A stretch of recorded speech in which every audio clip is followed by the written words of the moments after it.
Okay, this is another reaction video. This is from Walter's World. Please click like, share, and subscribe for him as well as for me. And as you know, I've been doing a lot of his videos basically on England because I'm going to be visiting England in a couple weeks here, and I want to know as much as he knows about England. But England stereotypes, what makes the English so darn English. Please click like, share, subscribe for him as well as for me, and let's see what this is all about. Hey there, fellow travelers, Mark here with Walter's World, and today we're in Stratford-upon-Avon. We have the Holy Trinity Church behind me, where the bard Shakespeare himself has been laid to rest. And today, I want to talk about Well, he was laid to rest a long time ago. Centuries, actually. Englishisms. Englishisms, you ask? Well, these are those little cultural things that you see here in England with the people that make you go, huh, yeah, that is totally an English thing. And I think I want to start with probably the shining a beacon of light that the English bring to the world. And that's their Q culture. You know, their line. Yeah, I've heard about the queuing. You don't. Well, we don't ditch in line either. I mean, I don't know. But usually whenever I get in line at a place, I stay where I'm at and wait my turn. I don't ditch in or try and pull anybody up, try and ditch somebody or try and jump in front of anybody in line. But I guess in England the queuing system is pretty good. Culture, like making a line, making the queue here in England is a thing. It doesn't matter where you are. You're at an event, you're at a store, you're at a museum, you're walking down the street.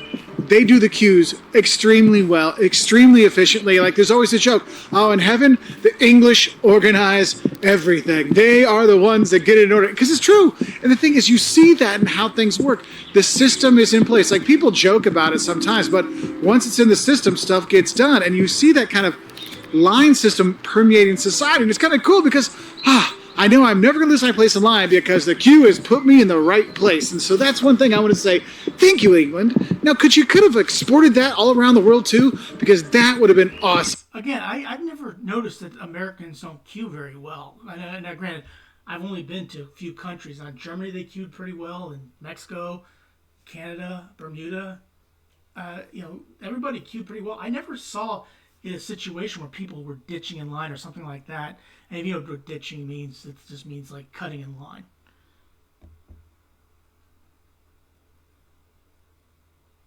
But that is one thing I always notice, like just the queuing thing, because that's one way you'll see. I don't know if you ever see an upset English person aside from football, but yeah, queue skipping, queue things, yeah, tourists don't mess with that. And another thing that is so English that you can't help but fall in love with it is a cuppa. Look. Yeah, they have a cup of tea. I'm not a big tea drinker, but cuppa, that's an English phrase that means cup of.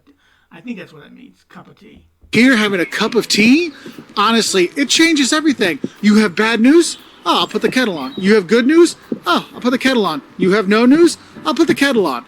It doesn't matter what it is. People love their tea here. Young, old, all in between. I mean, it's just one of those things you end up enjoying. When you sit there and you have that cup of tea, I'm a Yorkshire tea person myself, put that cream in there, maybe with a couple of sugars in there too, and you're sitting back and relaxing, having your biscuit put in there, maybe dunk it, because that's how I do it. I know maybe you don't, but just enjoying the whole experience of having tea. Because it's not just a drink here in England. It's more of a mentality of, hey, just put a cup on, we'll be fine. A cup will make life better. And that's one thing I really like. And so when you're having a tough day, no matter where you are in the world, put on the kettle, have a cup of good English tea, and you'll be.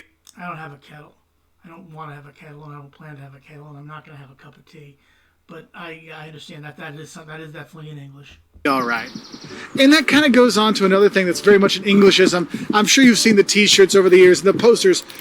Keep calm and carry on. It is really much a thing here. Like when I've never heard of that, but it is interesting. Keep calm and carry on. Things don't go well, like every 4 years in the World Cup and every 4 years in the European Championships, yeah, in the World Cup, yeah.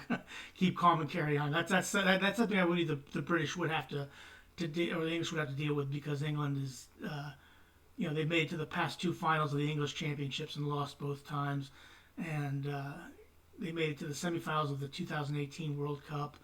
And, they lost to France in the 2022 World Cup, if I'm not mistaken, in the quarterfinals. Cup, the English are always like, you know what, we're going to get through it. Doesn't matter if you're down, there's always next time. And they have that kind of mentality.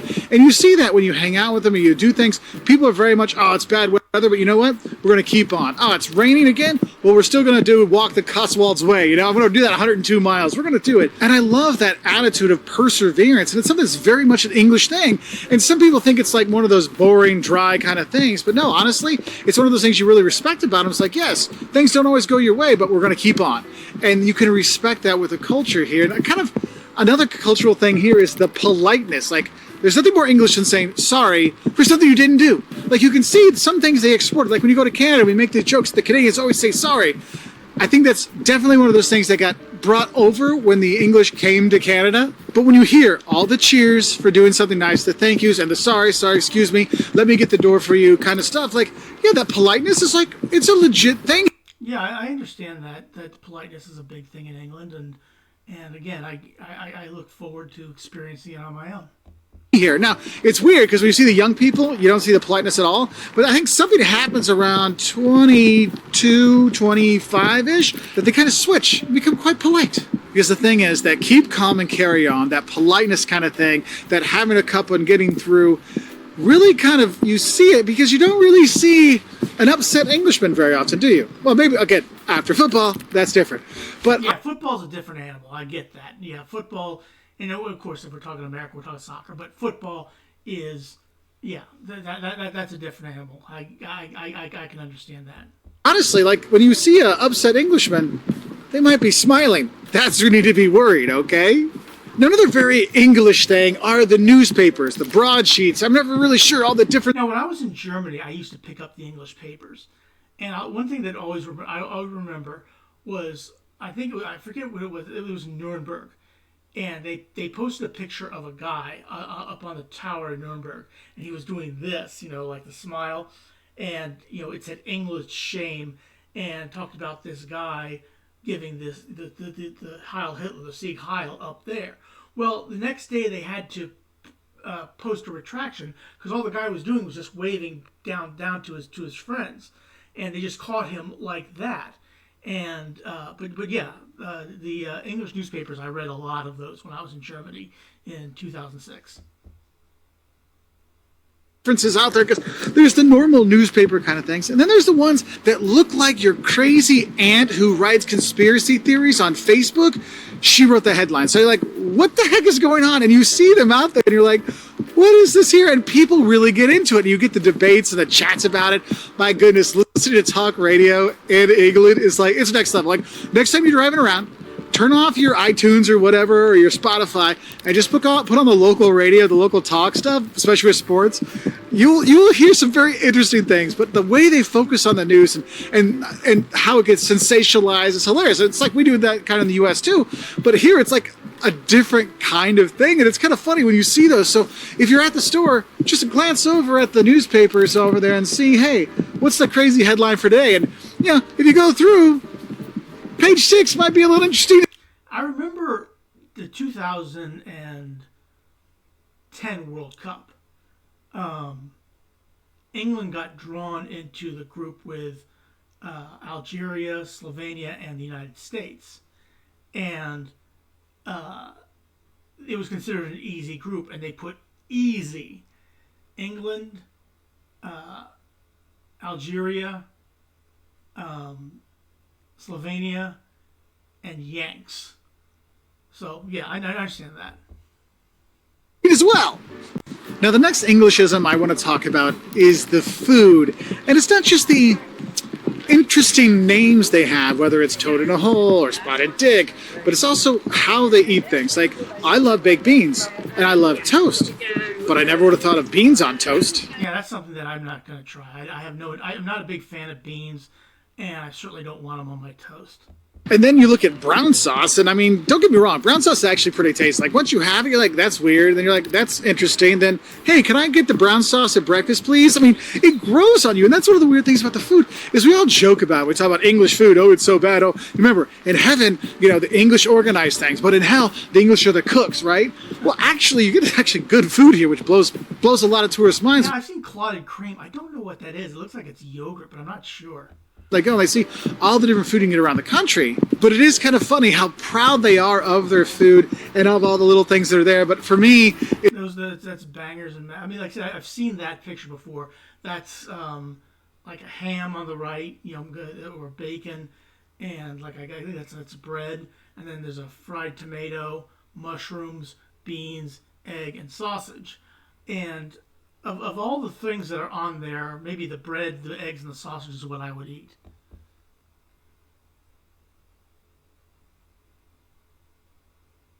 It's just the kind of funny nature of the names and the kind of combinations of things. And, you can't go wrong with an English breakfast. A full English breakfast. Is it healthy? No. Is it low in calories? No. Should you eat every day? No. But do you want to have it every day on your vacation when you're here in England? Heck yeah. Another funny Englishism you see when you travel the country is just their love affair with pre-packaged sandwiches. Now, don't get me wrong, everybody likes a good sandwich. They make some good sandwiches here. You go to a pub and get like a bacon brie and, cranberry sandwich. It's unbelievable. That toast, it's fantastic. But I'm talking about in the triangle container, already sliced, already made sandwiches, whether it's your coronation chicken, which I actually think... Now, we have those in the United States, but we tend to avoid them as much as possible unless we're really, really desperate. But I guess in England, it's a little bit different. It's pretty good. Or your ham and cheese, or your tuna fish and corn. They seem to love these things. And everywhere you go, when it's lunchtime, people pile into the M&S. They pile into the Tesco. You're going on a road trip, you hit the petrol station, and they just get these sandwiches. You're like, you could do so much better at a restaurant or someplace else. But they just love it. I don't know, it's one of those English things. They just love their sandwich and get their snack with it and their drink, and that's my lunch. But they're just they got this thing for those pre-made sandwiches. They're just odd. They're everywhere. Everywhere. Egg mayonnaise? No. Not for me, thank you. Everywhere. Now, another English thing that we joke about is the anti-dentist movement here, and that's one of those... Yeah, there's something about English teeth that is... But I don't know. Things when they ever make jokes about English people, it's like they got the big teeth and it's all over the place. But I'll be honest with you, I've met people here before that were proud that they hadn't gone to the dentist in 20 years. And I'm like, really? Couldn't tell at all. And you'll see that you don't get as many people going to the dentist, it seems like, when you're here. Now, it's not as bad as it used to be. Things have gotten better. I mean, maybe NHS covers dentist stuff now, but it was one of those things you did notice that it was a very much an anti-dental movement here, it seemed like.